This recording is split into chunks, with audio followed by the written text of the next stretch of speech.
बिस्मिल्लाहिर्रहमानिर्रहीम। अस्सलाम वालेकुम। आप देख रहे हैं ताज 92 न्यूज़। नजर डालते हैं आज की खबरों पर। खबर शामिल करेंगे टंडुलाहियार से डिस्ट्रिक्ट रिपोर्टर तारिक हमीद अब्बासी की रिपोर्ट के मुताबिक CO Hesco Hyderabad, AC Hesco Hyderabad और एक्सियन हेस्को टंडुलाहियार अवामी मसाइल के हल के लिए शब रोज़ जद्दोजहद कर रहे हैं और अवामी मसाइल के हल के लिए अवाम की दहलीज तक इंसाफ की फराहमी को यकीनी बना रहे हैं। पुलिस एजेंसियों के जरिए अवाम के दरीना मसाइल को बर वक्त हल करने के अहकाम जारी करके अवाम को रिलीफ फराहम कर रहे हैं।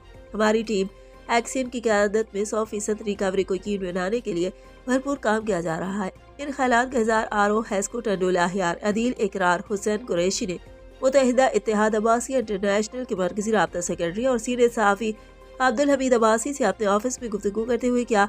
उन्होंने मज़ीद कहा कि 10 रोज़ काबिल टंडुलाहियार टंडू जाम में अवामी मसाइल के हल के लिए मुनाकिद होने वाली खुली कचहरी में जो अवामी मसाइल अवाम ने उठाए उन्हें 100% तक हल किया जाएगा। सीईओ मुज़फ़्फ़र हुसैन अब्बासी की ख़ुसूसी हिदायत पर अवाम को रिलीफ फराहम करने के लिए तमाम अफसरान अपना अपना भरपूर किरदार अदा कर रहे हैं। उनका कहना था कि बिजली सार्फिन अपने मसाइल के हल के साथ साथ हेस्को की तामीर और तरक्की में हमारे अमले से मुकम्मल ताउन करें और बिजली के बकाया जात बर वक्त अदा किए जाएँ। उनका मज़ीद कहना था कि गर्मियाँ शुरू हो रही हैं और लोड शेडिंग जैसे मर्ज से निजात हासिल करने के लिए अपने बिल बर वक्त अदा करके लोड शेडिंग के अजाब से निजात हासिल कर सकते हैं। उन्होंने कहा कि आइए हम सब मिलकर अपने इदारों की मजबूती के लिए यकजा होकर काम करें।